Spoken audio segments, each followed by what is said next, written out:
भारत में 125 crore mobile phone user हैं। Recharge खत्म होने के बाद आउटगोइंग कॉल बंद होना समझ आता है, लेकिन इनकमिंग कॉल बंद होना सरासर मनमानी है। ये हमारे राइट टू कम्युनिकेशन को स्टॉप करने जैसा है। दुनिया में हर जगह बिलिंग साइकिल कैलेंडर मंथ के हिसाब से होती है, 30 या 31 दिन।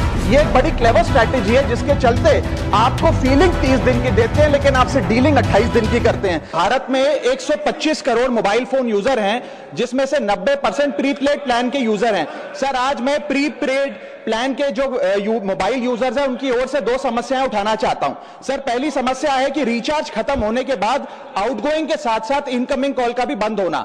सर, जब प्रीपेड प्लान एक्सपायर होता है या मोबाइल रिचार्ज की वैलिडिटी खत्म होती है, तो आपकी आवाज बंद कर दी जाती है। फोन मेरा, सिम कार्ड मेरा, नंबर मेरा। तो सर, रिचार्ज खत्म होने के बाद आउटगोइंग कॉल बंद होना समझ आता है, लेकिन इनकमिंग कॉल बंद होना सरासर मनमानी है। सर, हमारा मोबाइल नंबर आज हमारी डिजिटल पहचान बन चुका है।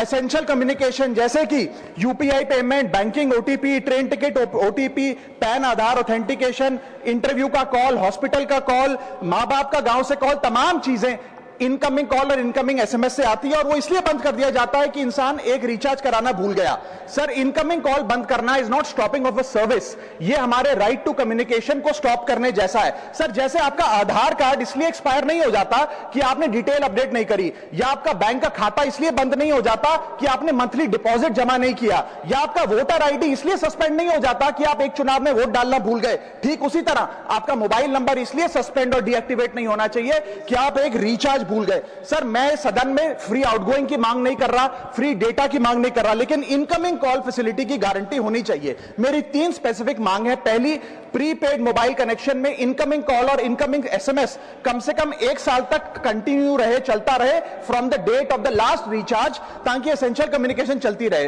दूसरी, deactivation of the mobile number after 3 years. ऐसा ना हो कि आपका मोबाइल नंबर किसी को आपका मोबाइल नंबर बंद करके किसी और को अलॉट कर दिया जाए। कम से कम 3 साल का ग्रेस पीरियड देना चाहिए from the date of the last recharge. And third demand, mobile operator should introduce a low cost incoming only plan. वो लोग जो सिर्फ इनकमिंग के लिए फोन रखते हैं, उनके लिए, जैसे कि 10 रुपए में 180 दिन की इनकमिंग कॉल की फैसिलिटी, इस प्रकार की स्कीम्स मोबाइल ऑपरेटर को लानी चाहिए। दूसरी समस्या जो प्रीपेड कस्टमर्स फेस करते हैं, वो है टेलीकॉम ऑपरेटर का 28 दिन का मंथली रिचार्ज। साल में सर महीने 12 होते हैं, लेकिन 28 दिन की रिचार्ज के माध्यम से 13 टाइम्स रिचार्ज कराना पड़ता है। कैसे? सर, 28 दिन into 13 times is equal to 364 days. ये एक बड़ी क्लेवर स्ट्रैटेजी है, जिसके चलते आपको फीलिंग 30 दिन की देते हैं, लेकिन आपसे डीलिंग 28 दिन की करते हैं। सर, दुनिया में हर जगह बिलिंग साइकिल कैलेंडर मंथ के हिसाब से होती है,